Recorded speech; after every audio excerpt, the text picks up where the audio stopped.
Hello students. आज हमारी ray optics की थर्ड वीडियो जिसमें हम रिफ्रैक्शन ऑफ लाइट के जानकारी लेंगे, उसके लॉ और उससे कुछ रिलेटेड प्रॉपर्टी। ठीक है ना स्टूडेंट, ये वीडियो लंबा है काफ़ी, तो हम इसे एक ही वीडियो में ख़त्म कर पाएंगे। तो आज हम पढ़ने जा रहे हैं रिफ्रैक्शन ऑफ लाइट। क्या होता है रिफ्रैक्शन ऑफ लाइट? कि when a light ray passes from one medium to another medium, then the light reach bending in second medium from the normal. This is called refraction of light. It means student, जब कोई light रे किसी एक medium से दूसरे medium में जाती है, अर्थात डेंसर से अगर रेयर मीडियम में जाती है, तो आफ्टर रिफ्रैक्टिंग जो रेज है इंसिडेंट वो नॉर्मल से यानी अपनी एक्चुअल पाथ से कुछ दूर हट जाती है, यानी नॉर्मल से अवे हो जाती है। यदि यही रेज किसी रेयर मीडियम से डेंसर मीडियम में जाती है, तो उस केस में ये लाइट नॉर्मल की तरफ कुछ बेंड हो जाती है।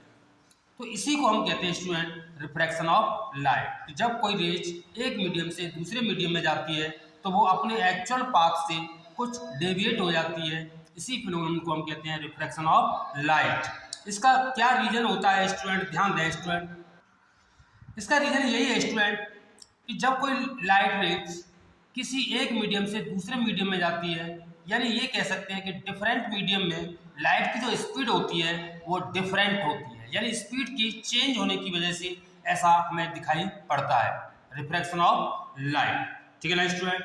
तो अब हम बात करते हैं इसके लॉ। लॉ क्या होते हैं इसके स्टूडेंट? तो इसके दो लॉ हैं। जिस प्रकार रिफ्लेक्शन ऑफ लाइट में हमने देखा था कि incident ray, reflected ray, normal lie in same plane. Similarly उसमें जो एंगल आई और जो आर होता था वो इक्वल होते थे। इसी प्रकार यहाँ पर भी वही दो रूल है, आई और आर में एक रिलेशन। तो इसमें पहला जो रूल है कि इंसिडेंट रे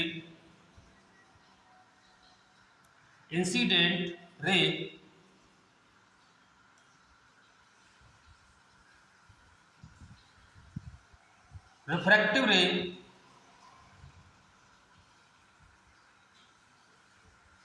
एंड नॉर्मल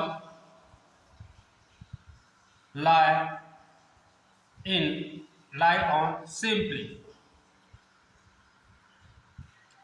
तो पहला रूल तो यही है कि इसमें जो है इंसिडेंट जो रे है आपकी, इंसिडेंट रे, रिफ्रैक्टिव रे एंड नॉर्मल, ये तीनों एक ही प्लेन पर लाई करते हैं। ठीक है ना स्टूडेंट? दूसरा जो लॉ है आपका, the ratio of sine i and sine r always constant, यानी इसे हम स्नेल लॉ भी कहते हैं। स्नेल लॉ या सेकंड लॉ ये था कि sine i upon sine r, यानी इस एंगल का अगर हम साइन लें और आर का भी साइन लें और उसका रेशियो निकालें, वो हमेशा कांस्टेंट रहता है स्टूडेंट। और इस कांस्टेंट को ही हम क्या कहते हैं? इंडेक्स। ठीक है ना स्टूडेंट? इंडेक्स। और इस इंडेक्स को हम डिनोट करते हैं किस एन अथवा म्यू। ठीक है ना स्टूडेंट? इसको हम और डिटेल में थोड़ा मैं समझाने जा रहा हूं। तो स्टूडेंट हमारा जो सेकंड लॉ था वो सेकंड लॉ ये था कि sine i upon sine r always constant. इसी को हम क्या कहते हैं? इंडेक्स कहते हैं स्टूडेंट। ठीक है ना?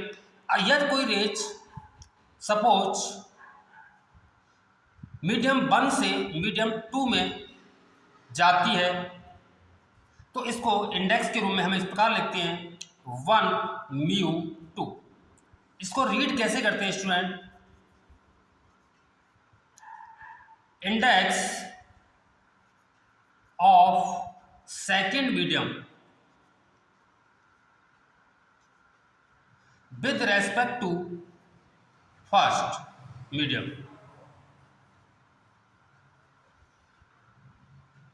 स्टूडेंट इसको और भी तरह से समझे। जैसे मान लिया जाए कि कोई रेज वाटर से ग्लास यानी कांच में जाती है, तो उस केस में हम इसको इंडेक्स को लिखेंगे आपको डब्ल्यू म्यू जी।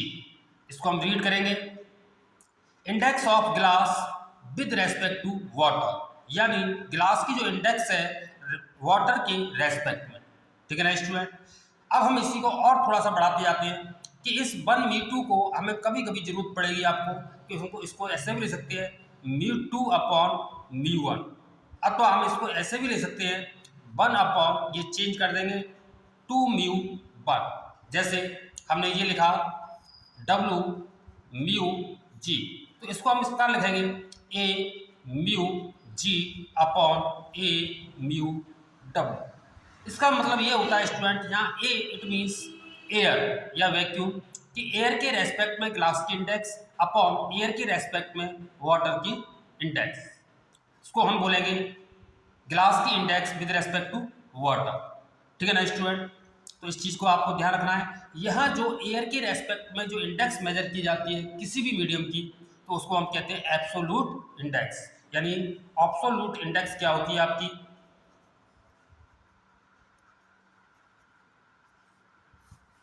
इंडेक्स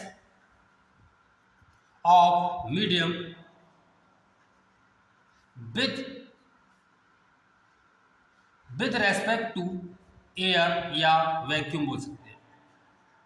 तो इसी को हम कहते हैं एब्सोल्यूट इंडेक्स। ठीक है ना स्टूडेंट।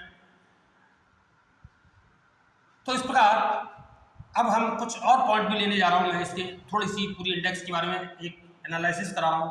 जैसे मैंने ये बोला कि the ratio of sine i and sine r always constant. It means कि सपोज कि मान लो कोई एक ही मीडियम है हमारा, उस मीडियम को हम चेंज नहीं कर रहे, और मान लो कि हमने इस पर कोई लाइट रेज किसी एंगल I1 पर इंसिडेंट की, और suppose after refracting this raise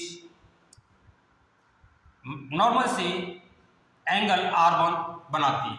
तो इसके लिए जो sign I1 upon sine R1, यदि हम इसी कि ये एंगल चेंज करते हैं, मान लो कि अब हमने एंगल किसी I2 पर इसको इंसिडेंट किया, और सपोज रिफ्रैक्टिव एंगल आपका R2 है, इसी प्रकार हम आगे एंगल चेंज करते हैं, तो ये देखा गया कि sign I2 upon sine R2 इन सब की वैल्यू हमेशा कांस्टेंट ही आती है।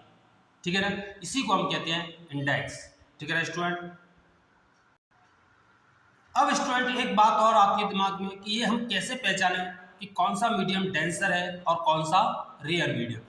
तो इसके लिए स्टूडेंट जिस मीडियम की एयर के रेस्पेक्ट में इंडेक्स ज़्यादा होती है वो डेंसर मीडियम, और जिसकी इंडेक्स एयर के रेस्पेक्ट में कम होती है उसे हम रेयर मीडियम कहते हैं। इट मीन्स कि सपोज हमारे पास कोई दो मीडियम है, एक और उसका नाम दे दिया मैंने 2। ठीक है ना स्टूडेंट।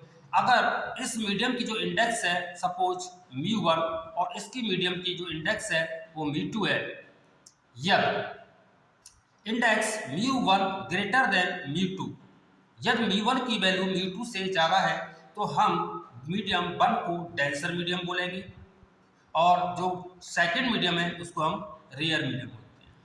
समझ में आ गया स्टूडेंट कि जिस मीडियम की इंडेक्स ज़्यादा है वो डेंसर, और जिसकी इंडेक्स कम है उसको हम रेयर मीडियम कहते हैं। अब हम बात करने जा रहे हैं इसकी स्पीड की, कि स्पीड पर इंडेक्स कैसे डिपेंड करती है।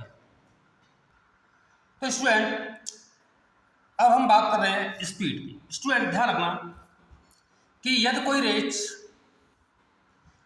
किसी एक मीडियम यानी 1 से अगर 2 में जाती है, किसी I और ये R मान लिया हमने, तो इस केस में स्पीड किस मीडियम में ज़्यादा होगी। तो स्टूडेंट मैंने अभी बताया कि अगर रेयर मीडियम है तो इसमें जो लाइट की जो वेलोसिटी होती है v1 मान लेते हैं, वो ग्रेटर देन होगी डेंसर मीडियम में जो स्पीड है। मान लो डेंसर मीडियम में, या हम इसको रेयर लिख रहे हैं और ये डेंसर, तो इसमें याद रखना स्टूडेंट कि रेयर मीडियम में लाइट की जो स्पीड होती है, speed of light greater than speed of light in denser medium. ठीक है ना स्टूडेंट। तो इस प्रकार हम उसी स्नेल लॉ को हम इस प्रकार ले सकते हैं कि sine I upon sine R, ठीक है ना स्टूडेंट, इज इक्वल टू, अगर मीडियम 1 से 2 में अगर ये एंटर करती है, यानी इसको हम ऐसे भी लिख सकते हैं μ2 अपॉन μ1। ठीक है ना स्टूडेंट। अब बात करते हैं हम स्पीड की, तो speed in second medium v2 upon v1। ठीक है स्टूडेंट, ये फॉर्मूला आपको याद रखना है कि इसको हम इस प्रकार भी लिख सकते हैं कि यदि कोई लाइट रेज किसी एयर से किसी अदर मीडियम में एंटर करती है, तो उसी केस में यही फॉर्मूला आपका कि क्या होगा, एयर से मीडियम में जाती है, किसी अदर मीडियम में जाती है, तो एयर में जो लाइट की स्पीड हमको c से डिनोट करते हैं, और किसी मीडियम में सपोज स्पीड जो है उसकी b। तो इस प्रकार स्टूडेंट ये मैंने कई फॉर्मूले बता दिए आपको कि स्पीड पर कैसे डिपेंड करती है। स्टूडेंट आपको ध्यान रखना है कि रेयर मीडियम में स्पीड जो होती है वो डेंसर से ज़्यादा है। इस बात को मैं प्रूव भी करूँगा। ठीक है ना स्टूडेंट। तो ये था हमारा एक इंडेक्स से रिलेटेड कुछ पॉइंट। अब आते हम कुछ और पॉइंट पर। आपको पता है c यहाँ पर लाइट वेलोसिटी कहलाती है, और c जिसकी वैल्यू होती है आपकी 3 × 10⁸ मीटर पर सेकेंड। ठीक है ना स्टूडेंट, इस चीज़ को ध्यान रखना है आपको। अच्छा, अब हम बात करते हैं कि जब कोई लाइट रेज किसी एक मीडियम से दूसरे मीडियम में जाती है, तो आपको पता है लाइट की कुछ प्रॉपर्टी है, जैसे स्पीड के बारे में मैंने बता ही दिया।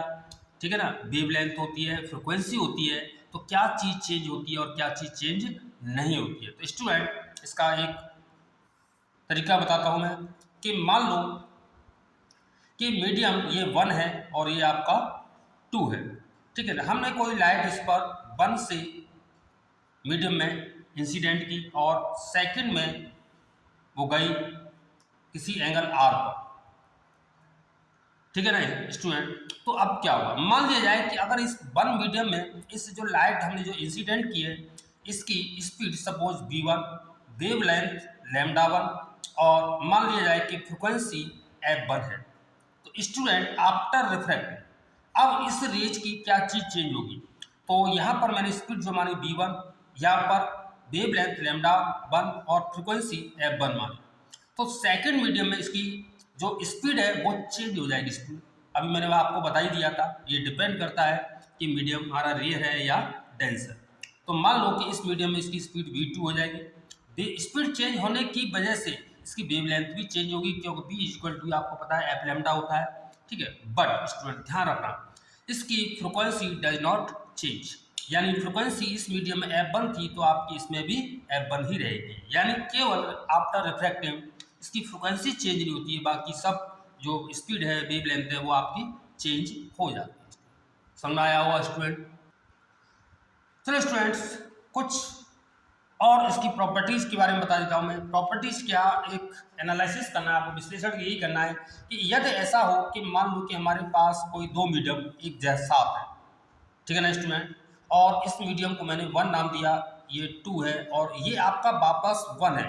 यानी सपोज जैसे ये एयर है और ये वाटर या गिलास हमने इसको लेट कर लिया और वापस एयर में जाती है, तब स्टूडेंट रेज कैसे हमारे पास बाद में रिफ्लेक्टिव होंगे। तो स्टूडेंट सपोज हम पहले बात करते हैं कि जब रेज 1 से 2 में जाती है, तो हमने मान लो स्टूडेंट किसी एंगल I पर कोई एक लाइट रे इंसिडेंट की।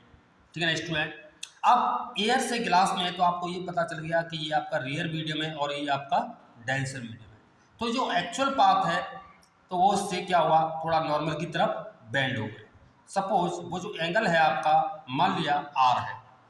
अब ये लाइट क्या होगा कि जब ये लाइट इस दूसरे मीडियम पर जाएगी, तो हमें यहाँ सबसे पहले आपको नॉर्मल बनाना है।